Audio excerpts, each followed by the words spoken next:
നമസ്കാരം, മലയാളി വാർത്തയിലേക്ക് സ്വാഗതം. നവീൻ ബാബു കേസ് ഒതുങ്ങിയെന്ന് വലിയ ആശ്വാസത്തിലായിരുന്നു പി ദിവ്യ. തെരഞ്ഞെടുപ്പ് അടുക്കുകയാണല്ലോ, വീണ്ടും സജീവമാകാമെന്ന് മനക്കോട്ട കെട്ടിയ പി ദിവ്യയ്ക്ക് ഇപ്പോൾ വെള്ളിടി വെട്ടിയിരിക്കുകയാണ്.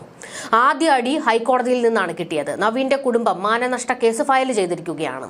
രണ്ടാമത് കിട്ടിയ അടി അത് മലയാളികളുടെ കയ്യിൽ നിന്നാണ്. ഒരു പോസ്റ്റ് ഇട്ട് ഹീറോയിസം കാണിക്കാൻ നോക്കിയതാണ് സഖാത്തി, പക്ഷേ കിട്ടിയത് മലയാളികളുടെ ആട്ടാണ്. കളം തനിക്കെതിരാണെന്ന് കമ്പനിക്ക് ബോധ്യപ്പെട്ടിരിക്കുന്നു. ഇനി അടുത്ത കാലത്തൊന്നും ഡയലോഗ് അടിയുമായി വരാൻ സാധ്യതയില്ല. ഒക്ടോബർ 27 മുതൽ നവംബർ 2 വരെ വിജിലൻസ് ബോധവൽക്കരണ വാരം ആഘോഷിക്കുകയാണ്. അതിന് ആശംസ അറിയിച്ചുകൊണ്ട് നടി മഞ്ജു വാര്യർ പങ്കുവെച്ച ഒരു വീഡിയോ പോസ്റ്റ് ചെയ്തുകൊണ്ട് പി ദിവ്യ ഒരു കുറിപ്പ് ഇട്ടിരുന്നു. ഇത് കണ്ടിട്ടാണ് മലയാളികൾക്ക് കലിയിളകിയത്.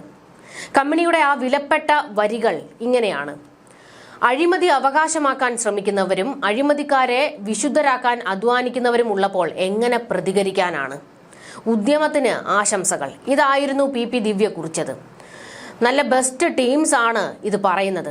സഖാത്തി പങ്കുവെച്ച വീഡിയോയിൽ മഞ്ജു വാര്യർ പറയുന്ന അതേ ഡയലോഗാണ് നിങ്ങൾ ഉൾപ്പെട്ട കമ്മികളോട് മലയാളികൾക്ക് പറയാനുള്ളത്. അതായത് അഴിമതി ഒരു സംസ്കാരമല്ല, ഒരു കുറ്റകൃത്യമാണ്. അത് ആദ്യം നിങ്ങൾ മനസ്സിലാക്കുക, നിങ്ങൾ ഭരിക്കുന്ന സർക്കാർ മനസ്സിലാക്കുക. സംസ്ഥാനം ഭരിക്കുന്ന മുഖ്യമന്ത്രി കുടുംബത്തോടെ ആരോപണ വിധേയരായിട്ട് നിൽക്കുകയാണ്. മുഖ്യമന്ത്രിയുടെ പേരിൽ ലാവ്ലിൻ കേസ്, അത് സുപ്രീം കോടതിയിൽ കിടക്കുകയാണ്. മകളുടെ പേരിൽ മാസപ്പടി ആരോപണം. അതും പോരാഞ്ഞ് മകന്റെ പേരിലുള്ളത് ലൈഫ് മിഷനുമായി ബന്ധപ്പെട്ട തട്ടിപ്പിന്റെ ആരോപണം. ഇതൊന്നും കൂടാതെ മകൾ ബംഗളൂരുവിൽ ഈ പറയുന്നത് പോലെ തന്നെ IT കമ്പനി തുടങ്ങിയല്ലോ, അതിന് അമ്മയുടെ പെൻഷൻ കാശാണ് ഉപയോഗിച്ചത് എന്ന് മുഖ്യമന്ത്രി നിയമസഭയിൽ പറഞ്ഞിരുന്നു. ഒരു IT കമ്പനി തുടങ്ങാൻ മാത്രം മകൾക്ക് പെൻഷൻ കാശ് കൊടുക്കാൻ അത് എന്തു തരം പെൻഷനാണ് ഈ പറയുന്ന കമലാ വിജയന് കിട്ടിയത് എന്നുള്ളതും ഒരു ചോദ്യമാണ്. അങ്ങനെ കുടുംബത്തോടെ തിരുട്ട് ഫാമിലിയാണെന്ന് മലയാളികൾ തന്നെ ദിവസവും പറഞ്ഞുകൊണ്ടിരിക്കുകയാണ്. എന്നിട്ടാണ് അവരുടെ പാർട്ടി ഭരിക്കുമ്പോൾ ഈ പറയുന്ന ദിവ്യ ഉൾപ്പെട്ട ആൾക്കാർ വന്നിരുന്ന് അഴിമതിക്കെതിരെ പോരാടുന്നു എന്നൊക്കെ വെച്ചലക്കുന്നത്. പിന്നെ ജനങ്ങൾ നിങ്ങളെ വെച്ചലക്കാതിരിക്കുമോ? കമ്മി നേതാക്കൾക്കെല്ലാം കോടാനുകോടികളുടെ സമ്പത്താണുള്ളത്. അഴിമതിയിൽ ആറാടുന്നവരാണ് സമൂഹത്തെ ഉദ്ധരിക്കാൻ നടക്കുന്നത്. ഇമാതിരി ഡയലോഗ് അടിയും കൊണ്ടുവരാൻ ചില്ലറ തൊലിക്കട്ടിയൊന്നും പോരാ സഖാത്തിക്ക്. ഉളുപ്പ് അതില്ല എന്നറിയാം, തൊലിക്കട്ടി കൂടുതലാണെന്നും അറിയാം. നിങ്ങൾക്കിപ്പോഴും നാണമില്ലേ സ്ത്രീയെ ആ കുടുംബത്തെ വേട്ടയാടാൻ എന്നുള്ള ഒരു ചോദ്യമാണ് ജനങ്ങൾ ചോദിക്കുന്നത്. അതായത് പി ദിവ്യ പങ്കുവെച്ച പോസ്റ്റിന് താഴെ മലയാളികൾ കയറി ഇറങ്ങിയാണ് കമന്റ് ഇട്ട് പൊട്ടിച്ചുകൊണ്ടിരിക്കുന്നത്. ദിവ്യയ്ക്കുള്ള മറുപടി ആ പോസ്റ്റിന് താഴെ മലയാളികൾ വയറ് നിറച്ചു കൊടുത്തിട്ടുണ്ട്. അതുകൂടി ഒന്ന് കേട്ടു നോക്കണം. അതായത് ചില കമന്റുകളാണ് ഒന്ന് പരിശോധിക്കുന്നത്. എന്ന് AKG സെന്ററിലെ പോപ്പ് വിശുദ്ധയായി പ്രഖ്യാപിച്ച പി അതായത് പെട്രോൾ പമ്പ് അന്തം കമ്പനി എന്നാണ് ഒരാൾ കമന്റ് പങ്കുവച്ചിരിക്കുന്നത്. എണീച്ചു പോതള്ളേ, ജയിലിൽ കിടന്ന് മതിയായില്ലേ നിങ്ങൾക്ക്? നിങ്ങളുടെ പൊളിറ്റിക്കൽ ലൈഫ് തീർന്നു. ഇനി ഏത് ഇലക്ഷനിൽ നിന്നാലും നിങ്ങൾ പൊട്ടുമെന്നാണ് മറ്റൊരാൾ പറഞ്ഞിരിക്കുന്നത്. ഒരു വർഷം കഴിഞ്ഞ് വീണ്ടും ആ കുടുംബത്തിന് മാനസികമായി പ്രയാസമുണ്ടാക്കുന്ന രീതിയിലുള്ള കമന്റുകളും ഫേസ്ബുക്ക് പോസ്റ്റുകളുമാണ് നിങ്ങൾ പങ്കുവയ്ക്കുന്നത്. നിങ്ങളാണ് യഥാർത്ഥ കാലൻ. കാലം ഒന്നിനും കണക്ക് ചോദിക്കാതെ കടന്നു പോയിട്ടില്ല. ബിനാമി പേരിൽ കമ്പനി ഉണ്ടാക്കി തദ്ദേശ സ്വയംഭരണ വകുപ്പ് സ്ഥാപനങ്ങളിലെ മരാമത്ത് പണികൾ മുഴുവൻ ബിനാമി കമ്പനിക്ക് കൊടുത്ത് കോടികൾ ലാഭമുണ്ടാക്കുന്നതും അഴിമതി തന്നെയാണ്. ഒരു ജനപ്രതിനിധി ആയിരിക്കുമ്പോൾ വിവിധ വകുപ്പുകളിലെ ആഭ്യന്തര കാര്യങ്ങളിൽ ഇടപെടുന്നത് അത്ര നല്ലതല്ല.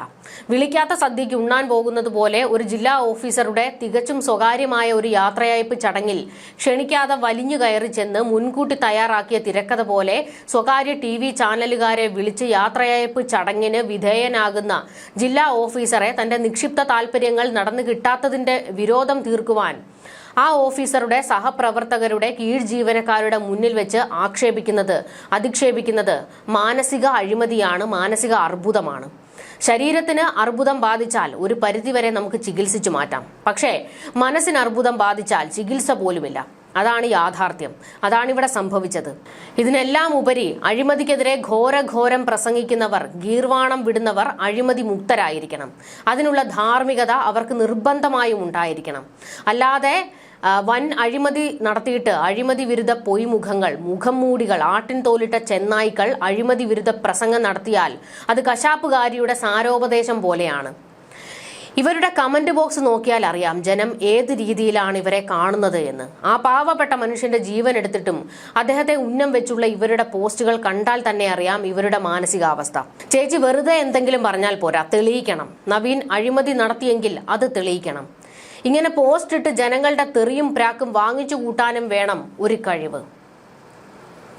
ഇങ്ങനെയാണ് പല കമന്റുകളും വരുന്നത്. അതായത് ആ പോസ്റ്റിന് താഴെ മലയാളികൾ അവരുടെ വിദ്വേഷം വന്ന് തീർക്കുകയാണ്. അതായത് ജനങ്ങൾക്ക് ഈ രീതിയിലൊക്കെ അല്ലേ പ്രതികരിക്കാൻ കഴിയുകയുള്ളൂ. ഇവരുടെ ഇമ്മാതിരിയുള്ള പൊറാട്ട് നാടകങ്ങൾ കണ്ട് മടുത്തിരിക്കുകയാണ് മലയാളിക്ക്. അതിനിടയിലാണ് വീണ്ടും ജനങ്ങളുടെ ക്ഷമ പരീക്ഷിക്കുന്നതിന് വേണ്ടി ഇമ്മാതിരി പോസ്റ്റ് ഇട്ട് അടി ഇരന്ന് മേടിക്കാൻ ചെന്ന് കയറി കൊടുക്കുന്നത്. അടിയെന്ന് വെച്ച് കഴിഞ്ഞാൽ മലയാളി കരണം പൊട്ടുന്ന അടിയാണ് ദിവ്യയ്ക്ക് കൊടുത്തിരിക്കുന്നത്.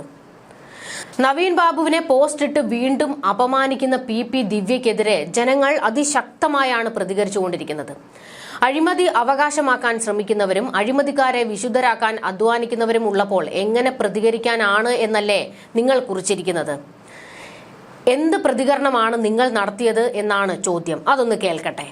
വിളിക്കാത്ത ഒരു പരിപാടിക്ക് വീഡിയോ എടുക്കാൻ ആളെയും കൊണ്ട് ചെന്ന് ഒരു മനുഷ്യനെ അപമാനിക്കുന്ന വീഡിയോ എടുത്ത് പ്രചരിപ്പിച്ച ആളാകാൻ നോക്കുന്നതാണോ പ്രതികരണം?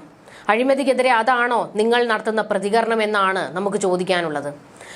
ഈ പറയുന്ന പി ദിവ്യ മുഖ്യമന്ത്രിയുടെ വീടിന് മുൻപിൽ പോയി കൊടികുത്തി സമരം ചെയ്യാൻ നിങ്ങൾക്ക് നട്ടല്ലുണ്ടോ? നിരന്തരം മുഖ്യമന്ത്രിക്കും മുഖ്യമന്ത്രിയുടെ കുടുംബത്തിനുമെതിരെ അഴിമതി ആരോപണങ്ങൾ വരുന്നുണ്ടല്ലോ. ചില്ലറ ആരോപണങ്ങളാണോ ഇപ്പോൾ വന്നിരിക്കുന്നത്? ഇതിനു മുൻപ് കേരളം ഭരിച്ചിട്ടുള്ള മുഖ്യമന്ത്രിമാർ ആരുമില്ലേ? അവരുടെ വീട്ടിലേക്കൊന്നും ഇതുപോലെയുള്ള അഴിമതി ആരോപണങ്ങൾ പോയിട്ടില്ലല്ലോ. രണ്ട് കൈയും കൊട്ടാതെ ശബ്ദം ഉണ്ടാകില്ല എന്ന് പി ദിവ്യയ്ക്കും അറിയാമല്ലോ. അപ്പോൾ അതിൽ എന്തൊക്കെയോ ഉള്ളത് കൊണ്ട് തന്നെയല്ലേ ഈ പറയുന്നത് പോലെ തന്നെ ലൈഫ് മിഷനിലും മാസപ്പടിയിലും ഒക്കെ ആരോപണങ്ങൾ അതിശക്തമായി വരുന്നത്? മുഖ്യമന്ത്രിയുടെ മകൾക്കെതിരെ ചില്ലറ ആരോപണങ്ങളാണോ വന്നിട്ടുള്ളത്? അവരുടെ ബംഗളൂരുവിലെ IT കമ്പനിയുമായി ബന്ധപ്പെട്ടിട്ട് ഈ സർക്കാരിന്റെ പദ്ധതികളുമായി കൂടിച്ചേർന്നാണ് അഴിമതി ആരോപണങ്ങൾ ഇതിനു മുൻപ് വന്നിട്ടുള്ളത്. AI ക്യാമറ ഉൾപ്പെടെയുള്ള വിഷയങ്ങൾ. അത് ചോദ്യം ചെയ്യുന്നതാണ് ഇവർക്ക് പൊള്ളുന്നത്. ഇവർക്ക് അഴിമതി നടത്താം, പക്ഷേ അത് ചോദ്യം ചെയ്യരുത്. ചോദ്യം ചെയ്തു പോയി കഴിഞ്ഞാൽ ഉടനെ അയ്യോ ഞങ്ങളെ വേട്ടയാടുന്നേ, മുഖ്യമന്ത്രിയിലൂടെ അല്ല മകളിലൂടെ മുഖ്യമന്ത്രിയിലൂടെ പാർട്ടി എന്നൊക്കെ വലിയ ഗീർവാണം അടിച്ചുകൊണ്ട് വരും. എന്നിട്ട് സ്വയം ഇരവാദം മുഴക്കുകയും ചെയ്യും. ഈ പറയുന്ന മുഖ്യമന്ത്രിയുടെ മക്കൾക്കെതിരെ വന്നിരിക്കുന്ന അഴിമതി ആരോപണങ്ങൾ നിസ്സാരമല്ല. അതായത് സർക്കാരിന്റെ പദ്ധതികൾ, സർക്കാരിന്റെ ഓഫീസിനെ ഉൾപ്പെടുത്തി അഴിമതി നടത്തിയെന്നാണ്.